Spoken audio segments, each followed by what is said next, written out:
എല്ലാ വിദ്യാർത്ഥികൾക്കും പുതിയൊരു വീഡിയോയിലേക്ക് സ്വാഗതം. ഈ വർഷത്തെ +1 vocational higher secondary second allotment result പ്രസിദ്ധീകരിച്ചു. അപ്പോൾ വിദ്യാർത്ഥികൾക്ക് vhscap.kerala.gov.in എന്ന ഈ ഒരു വെബ്സൈറ്റ് ഓപ്പൺ ചെയ്തുകൊണ്ട് കാൻഡിഡേറ്റ് ലോഗിൻ എന്നുള്ള ലിങ്കിൽ ക്ലിക്ക് ചെയ്ത് നിങ്ങളുടെ യൂസർ നെയിമും പാസ്വേഡും, യൂസർ നെയിം എന്ന് പറഞ്ഞാൽ രജിസ്ട്രേഷൻ ചെയ്യുമ്പോൾ നൽകിയ മൊബൈൽ നമ്പറാണ്, അതും പാസ്വേഡും നൽകി. അതുപോലെ തന്നെ ഇവിടെ ജസ്റ്റ് നിങ്ങൾക്ക് കുറച്ച് ഇംഗ്ലീഷ് ലെറ്റേഴ്സ് കാണാം. അത് നിങ്ങൾ കറക്റ്റായിട്ട് നിങ്ങൾക്ക് ഏതാണോ ആ സ്ക്രീനിൽ കാണുന്നത് അത് കറക്റ്റായി ടൈപ്പ് ചെയ്ത് ലോഗിൻ ബട്ടണിൽ ക്ലിക്ക് ചെയ്യുക. ലോഗിൻ ബട്ടണിൽ ക്ലിക്ക് ചെയ്ത് കഴിഞ്ഞാൽ വിദ്യാർത്ഥികൾക്ക് പിന്നീട് നിങ്ങൾക്ക് ലോഗിൻ ബട്ടണിൽ ക്ലിക്ക് ചെയ്ത ശേഷം വിദ്യാർത്ഥികൾക്ക് ലോഗിൻ ചെയ്യാവുന്നതാണ്. അപ്പോൾ ലോഗിൻ ചെയ്ത് കഴിഞ്ഞാൽ വിദ്യാർത്ഥികൾക്ക് പിന്നീട് അലോട്ട്മെൻറ്റ് ഡീറ്റെയിൽസ് എന്ന് പറഞ്ഞുകൊണ്ട് കാണാൻ പറ്റും. അതുപോലെ റാങ്ക് ഡീറ്റെയിൽസ് എന്ന് പറഞ്ഞുകൊണ്ട് കാണാം. അലോട്ട്മെൻറ്റ് ഡീറ്റെയിൽസ് എന്നുള്ളതിൽ ക്ലിക്ക് ചെയ്ത് നിങ്ങൾക്ക് അലോട്ട്മെൻറ്റ് കിട്ടിയിട്ടുണ്ടോ എന്നുള്ളത് മനസ്സിലാക്കാം. അലോട്ട്മെൻറ്റ് കിട്ടിയിട്ടുണ്ടെങ്കിൽ വിദ്യാർത്ഥികൾ അലോട്ട്മെൻറ്റ് ലെറ്റർ ഡൗൺലോഡ് ചെയ്തെടുക്കുകയും അതിൻ്റെ പ്രിൻ്റ് ഔട്ട് എടുത്ത് ആവശ്യമായിട്ടുള്ള ഡോക്യുമെൻറ്റുകളും സഹിതം വിദ്യാർത്ഥികൾ ഈ ജൂൺ 12, 13 അതായത് നാളെയും മറ്റന്നാളും അതായത് ജൂൺ 13-ാം തീയതി വൈകിട്ട് 4 മണിക്കകം അലോട്ട്മെൻറ്റ് ലഭിച്ച സ്കൂളിൽ ജോയിൻ ചെയ്യേണ്ടതാണ്.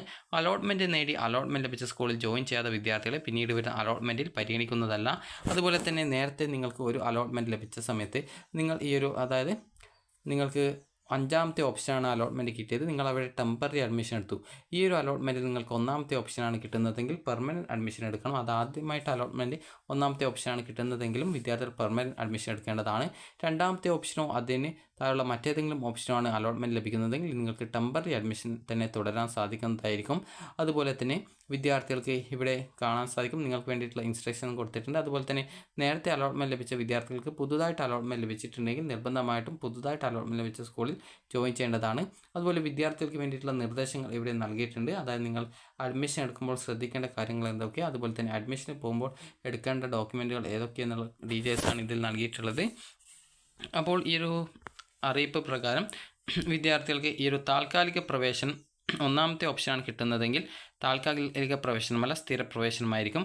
അതുപോലെ തന്നെ താഴ്ന്ന ഓപ്ഷനുകളിലാണ് അലോട്ട്മെൻറ്റ് ലഭിക്കുന്നതെങ്കിൽ ഉയർന്ന ഓപ്ഷൻ അലോട്ട്മെൻറ്റ് ലഭിക്കാനായിട്ട് കാത്തിരിക്കുന്നതിനായിട്ട് വിദ്യാർത്ഥികൾക്ക് താൽക്കാലിക പ്രവേശനം നേടാം.